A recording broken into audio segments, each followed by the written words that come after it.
¿Alguna vez te has despertado en medio de la noche, no por un ruido, sino por una ausencia?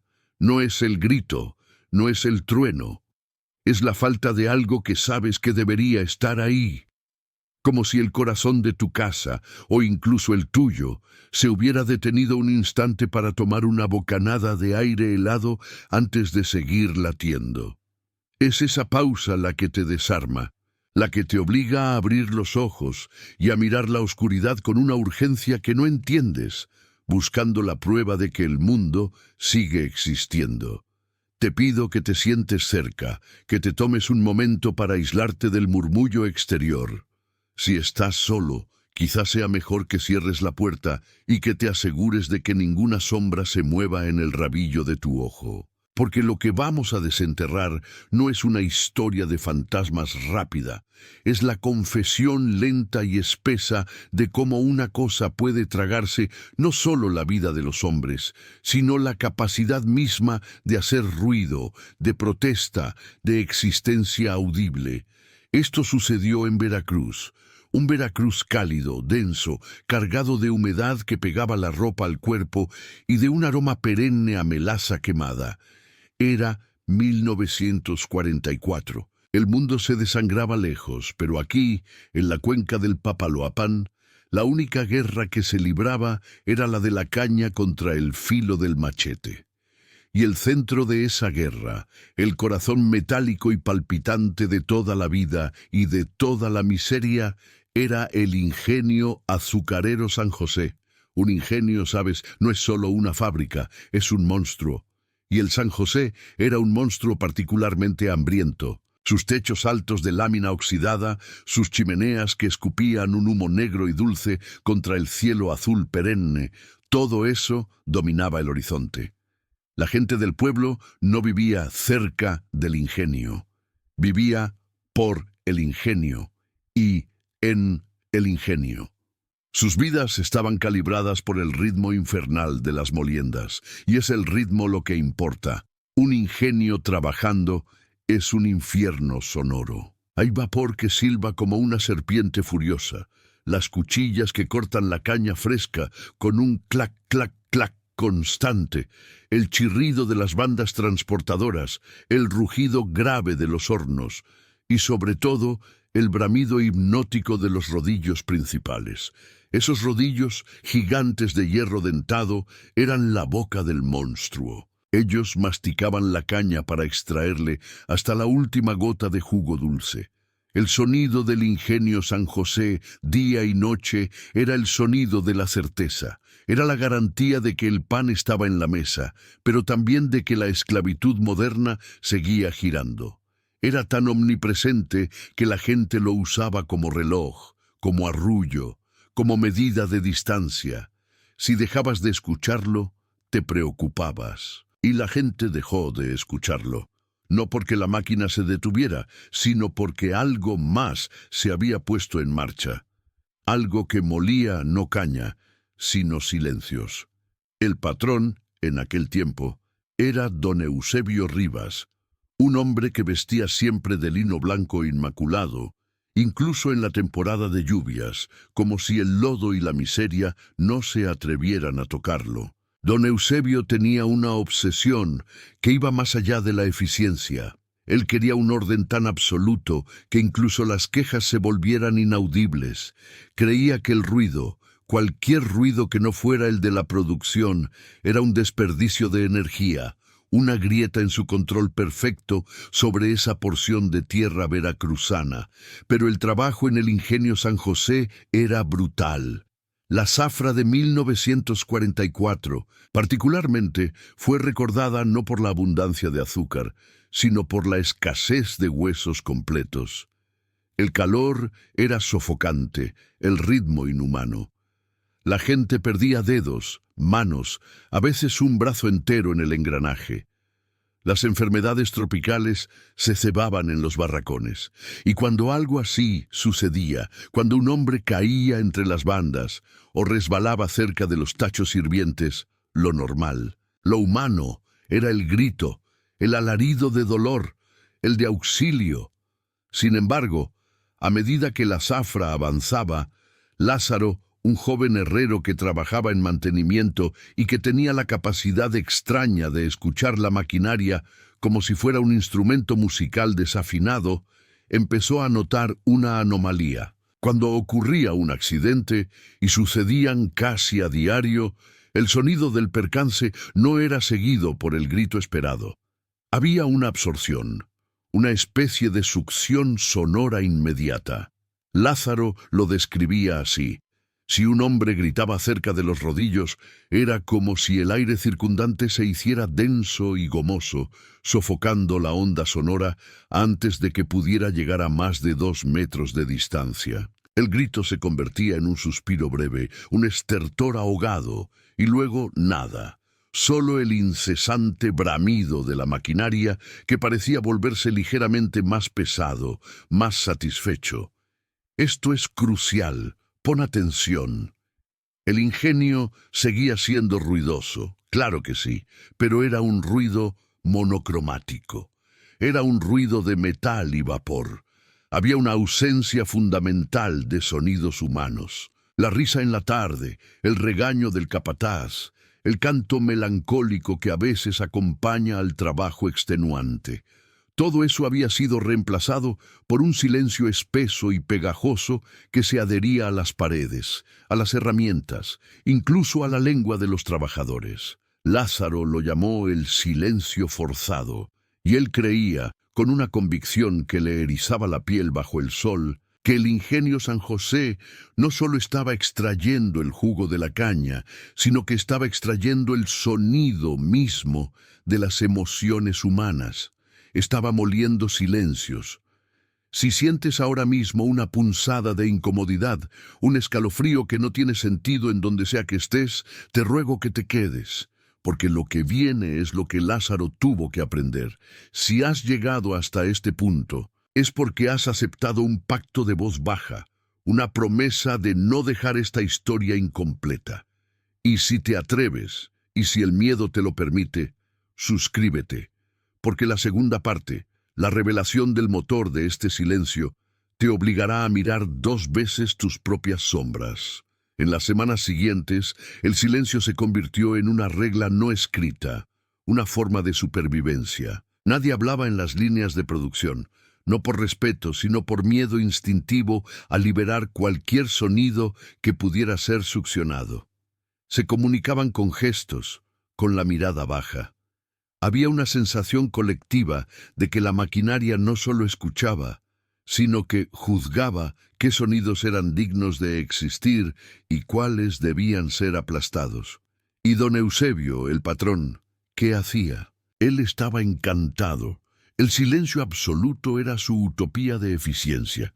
Su oficina, en el primer piso del edificio principal, era un oasis de calma inusual, a pesar de estar a pocos metros de donde los rodillos giraban.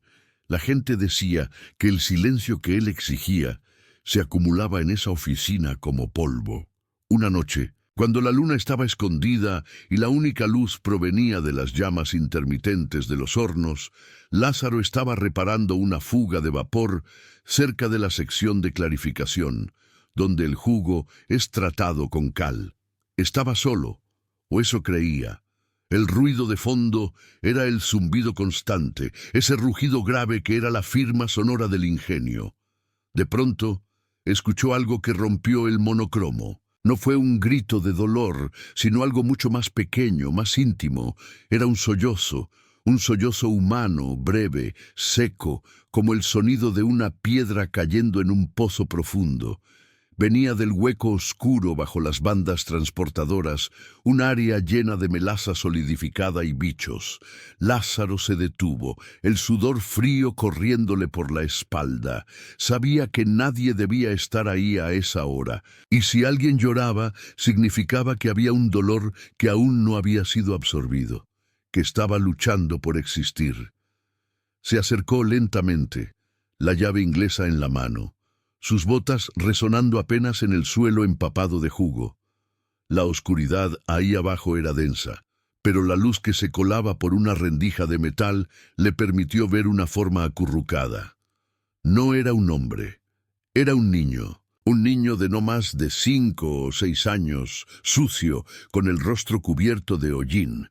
Estaba sentado, abrazando sus rodillas, y el sonido que emitía era ese sollozo silenciado. Lázaro, en el temor de que fuera el hijo de algún trabajador perdido y de que su propio acto de acercarse pudiera liberar un sonido que atrajera al verdadero terror, susurró, tan bajo que su propia voz le pareció extraña, como el roce de papel lija. «¿Qué haces aquí, chiquillo? Vete a casa». El niño no levantó la cabeza. Siguió llorando, pero de una manera peculiar. Era un llanto que parecía haber perdido toda su resonancia. Era solo la acción física de llorar, la contracción de los hombros, el aire que salía en pequeños espasmos, pero sin sonido. Era un llanto que se sentía en el pecho, pero que no se oía con los oídos. Lázaro sintió una náusea helada. Se dio cuenta de que no estaba escuchando el sollozo, estaba escuchando la memoria del sollozo. La máquina no había tragado todo. Había dejado un rastro de la emoción pura, la forma sin el volumen. Mientras se debatía si huir o ayudar, el niño finalmente levantó el rostro. Y Lázaro vio que sus ojos no reflejaban la luz del ingenio. Estaban apagados, opacos, como dos fragmentos de carbón húmedo. Y entonces sucedió el cambio. El bramido de los rodillos, que había sido constante, sufrió una ligera variación. Fue un cambio en el tono, una vibración más profunda, como si la máquina hubiera bostezado o hubiera ajustado su garganta de hierro. Y de esa garganta de metal, Lázaro escuchó, superponiéndose al rugido, un sonido que lo hizo retroceder y caer de espaldas contra la pared húmeda. Era la voz de don Eusebio, clara, fría, amplificada por el acero. «El silencio es la única moneda que acepto, Lázaro. ¿Vas a gastar la tuya en un murmullo inútil?» La voz no venía del despacho de don Eusebio. Venía de la máquina, de los rodillos principales que seguían girando, lentos y voraces.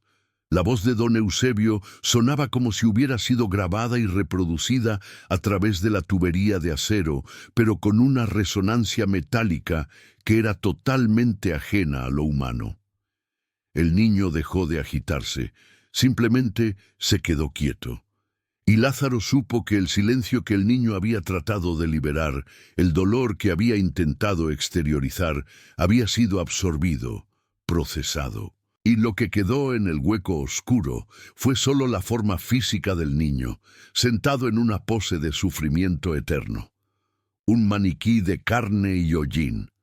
Lázaro se levantó temblando, sin atreverse a volver a susurrar. Se alejó de ese rincón oscuro, arrastrándose, sintiendo la mirada de toda la maquinaria clavada en su espalda. Las bandas chirriaban, y en ese chirrido, ahora él podía discernir fragmentos de voces viejas, trozos de quejas, sílabas de miedo. Todo molido, comprimido, almacenado en el metal. El ingenio San José no era solo una fábrica, era un repositorio de silencios forzados. Y ese repositorio se alimentaba de cualquier sonido que representara disidencia, dolor o humanidad. Comprendió entonces que la paz que don Eusebio había encontrado no era una paz ambiental, era una paz parasitaria.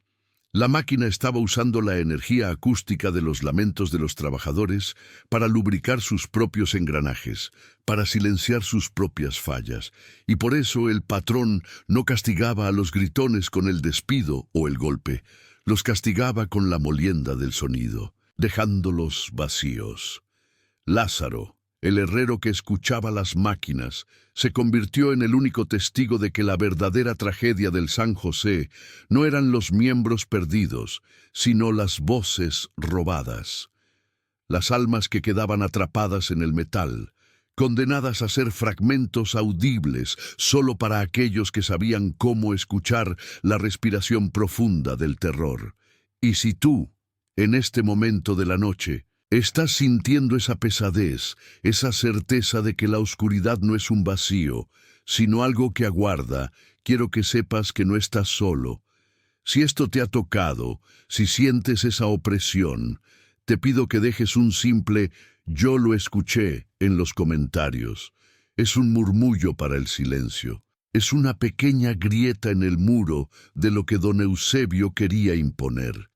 En la segunda parte, descubriremos qué sucedió cuando Lázaro intentó romper este pacto de silencio, y revelaremos el verdadero secreto de la caldera, un lugar donde el azúcar no se cocinaba con fuego, sino con la anticipación de lo que nunca iba a ser dicho. Pero por ahora, solo te pido que revises la sombra que se extiende desde la esquina de tu habitación. Escucha de nuevo ese silencio. Es un silencio natural. ¿O acaso sientes que algo más lo está sosteniendo, que está respirando por ti? No te muevas, porque el ingenio San José, aunque esté en ruinas, aún sigue moliendo. Y si tienes cuidado, si prestas mucha atención, quizá escuches el fragmento de un sollozo, uno que se detuvo justo a tiempo. Si llegaste hasta este punto, a la parte 2 de esta historia que la tierra de Veracruz se ha tragado, es porque entendiste la naturaleza del silencio que intentamos desenmascarar. No es un silencio vacío, sino un silencio denso, como la melaza pegajosa que cubría todo en ese ingenio de 1944. Un silencio que no es ausencia de sonido, sino la saturación total de gritos contenidos, de lamentos ahogados por el vapor y el constante, infame e insoportable rugido de la molienda. Mira, te lo dije antes, y lo repito ahora, el ingenio no solo molía caña, molía la voluntad de los hombres, molía su esperanza, su futuro, y lo más terrible de todo, molía sus silencios. ¿Te has despertado alguna vez en medio de la noche con la sensación de que alguien o algo te observa desde el umbral de tu puerta? No lo ves, no lo escuchas, pero sientes ese peso frío en el pecho, esa certeza inexplicable de que la soledad que te rodea es una mentira. Pues bien, esa sensación, multiplicada por miles, era la atmósfera de aquel lugar. Una constante vigilancia invisible, operada no por guardias, sino por la necesidad, el calor brutal y la maquinaria implacable. Si de verdad quieres entender lo que sucedió al final, debes prometer que escucharás cada palabra, cada susurro que intentaremos desenterrar, porque el verdadero horror de El Ingenio no fue la sangre visible, sino la sangre que se disolvió, que se evaporó, que se volvió parte del aire caliente y dulzón que se respiraba. Si decides quedarte hasta el final y atreverte a enfrentar la consecuencia de esta verdad prohibida, hazme un pacto silencioso ahora mismo. Solo así sabrás por qué este relato nunca debió haber visto la luz. La zafra de 1944 fue diferente.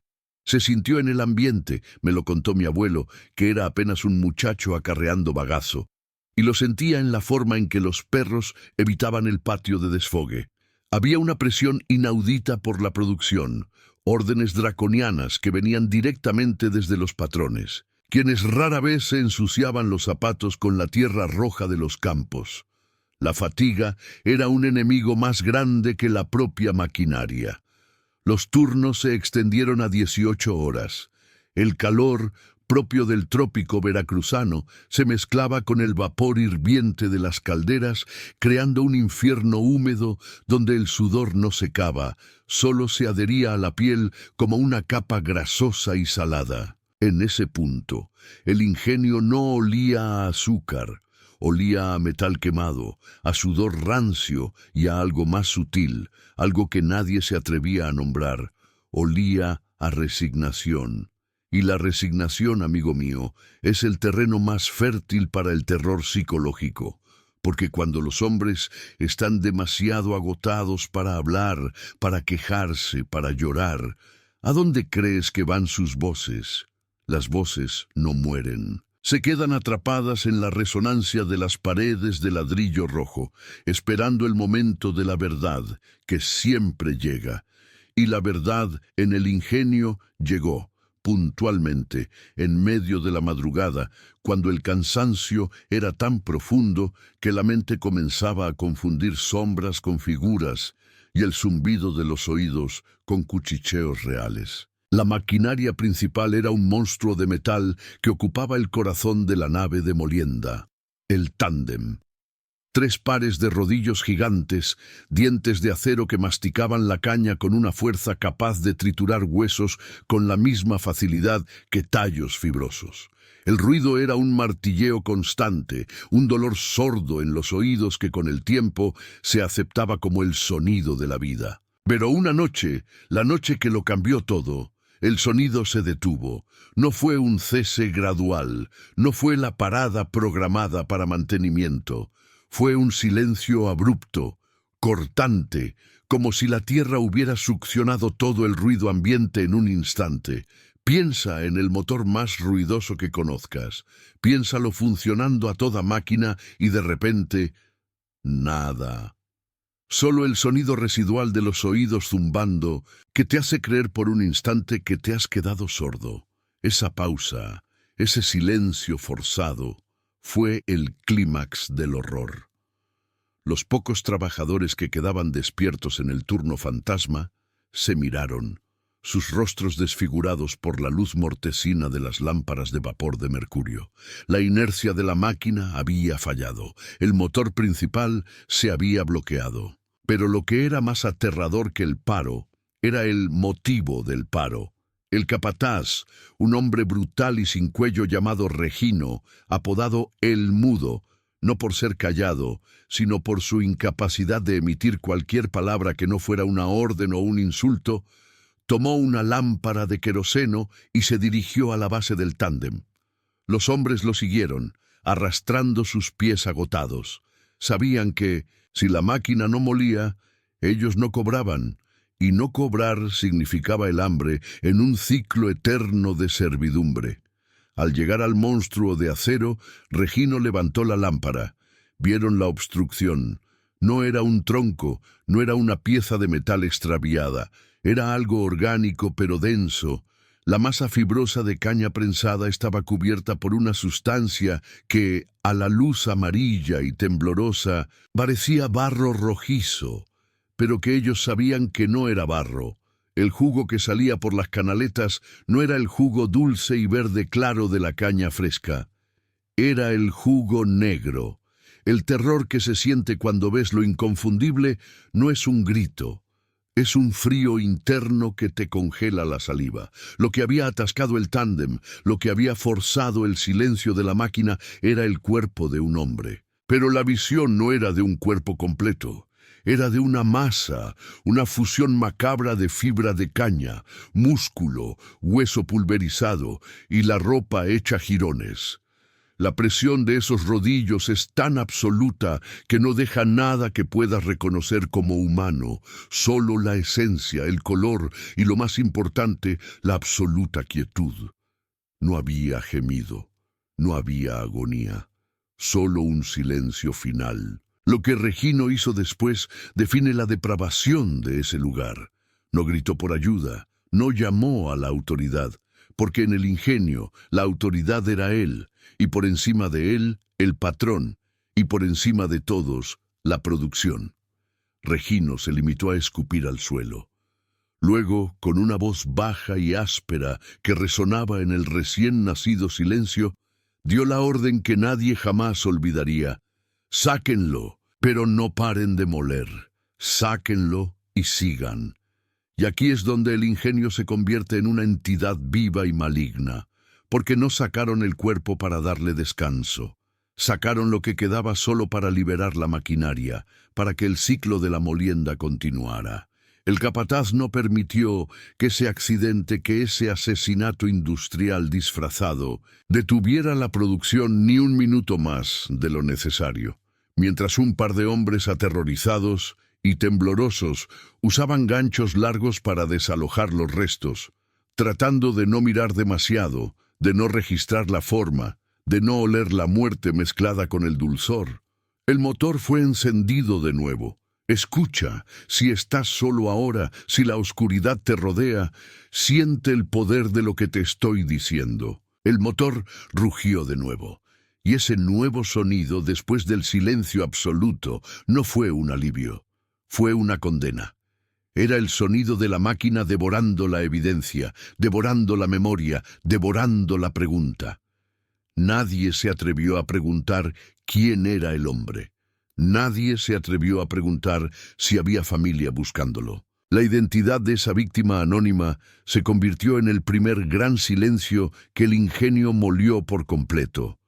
Su grito, su último aliento, su existencia misma, no solo fueron olvidados, sino que fueron transformados en energía, en vapor y finalmente en azúcar. Imagina la carga psicológica de eso, el saber que la próxima tonelada de azúcar que salga, la que irá a endulzar el café de los ricos en la capital, o la que se embarcará a Estados Unidos, lleva consigo los restos, la esencia triturada, del hombre que se atrevió a caer, del hombre que fue demasiado lento, del hombre que ya no podía más. El ingenio no solo produjo azúcar, produjo silencio envasado. Los hombres que fueron testigos de esa escena nunca pudieron volver a dormir igual. El ruido de la molienda ya no era el sonido del trabajo, era el sonido de la digestión. Era la máquina consumiendo no solo caña, sino la moral de quienes la operaban. La sensación de ser observados se intensificó. Ahora sabían que, si caían, si fallaban, no habría funeral, no habría recuerdo. Solo serían un atasco temporal que el capataz Regino ordenaría limpiar. La paranoia se volvió tangible. Empezaron a evitar mirar los rodillos con demasiada atención.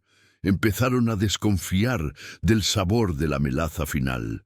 Dicen que el azúcar que salió de ese lote tenía un brillo ligeramente diferente, casi metálico, y que, al probarla, dejaba un regusto amargo, a pesar de su dulzura abrumadora.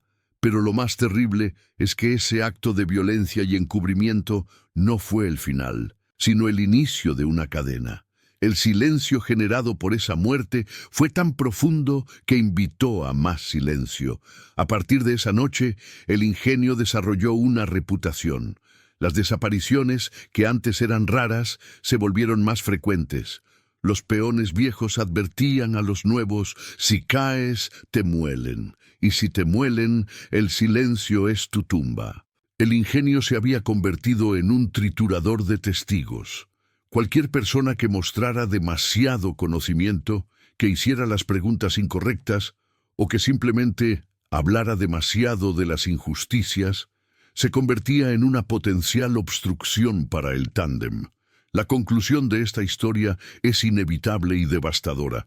El ingenio de Veracruz, en 1944, prosperó gracias a los silenciados. El dulce sabor del azúcar que llegaba a las mesas del poder estaba infestado de los ecos de la opresión. La tranquilidad que compraban los patrones con ese producto era el resultado directo de la paranoia y el miedo de quienes lo producían. La maquinaria se detuvo finalmente meses después, cuando terminó la zafra, con la promesa de volver a rugir al año siguiente. Pero el verdadero terror permaneció. Cuando el ingenio se quedaba en completo abandono durante la temporada de lluvias, era cuando el miedo se hacía más intenso. Los lugareños, la gente de los ranchos cercanos, decían que podían escuchar el tándem moler, aun cuando no había caña, ni vapor, ni energía eléctrica. Era el sonido fantasma del ingenio, moliendo sus propios silenciados. Si alguna vez has pasado por un lugar abandonado, por una estructura industrial gigantesca y fría, y has sentido ese murmullo, esa vibración que no tiene explicación, ese es el eco que perdura. Es la resonancia de las voces que fueron forzadas a callar, que ahora están atrapadas en las estructuras de metal y concreto, esperando que alguien, muchos años después, se atreva a nombrarlas. Y te aseguro que en Veracruz Aún en nuestros días, si caminas cerca de los restos de aquellos ingenios azucareros antiguos en medio de la noche, podrás sentir el calor residual del vapor que ya no existe y oler ese dulzor enfermito, ese olor a melaza y a metal oxidado. Ese es el perfume del silencio molido. Si has llegado hasta este punto, si sientes el escalofrío de que algo de esto te resulta terriblemente familiar, no lo guardes. No te conviertas tú también en un silencio. Hazme un favor y atrévete a dejar una palabra sencilla en los comentarios, una que demuestre que esta verdad ha penetrado. Escribe: escuché el silencio, para que sepamos que no estamos solos en esta oscuridad. Y si conoces a alguien que necesita saber lo que el miedo es capaz de transformar, compártele esta historia, pero adviértele que no debe verla solo, porque el horror de El Ingenio de 1944 no desapareció con la caña, ni con los años. Ese silencio se disolvió en el aire, viajó por las tuberías del tiempo, y ahora, en este momento, en la quietud de tu habitación, te aseguro que si escuchas con suficiente atención, si dejas de respirar por un segundo, puedes oír un crujido. No es la madera vieja de tu casa, ni el viento en la ventana. Es la máquina, volviendo a moler. Y esta vez, lo que está moliendo, eres tú.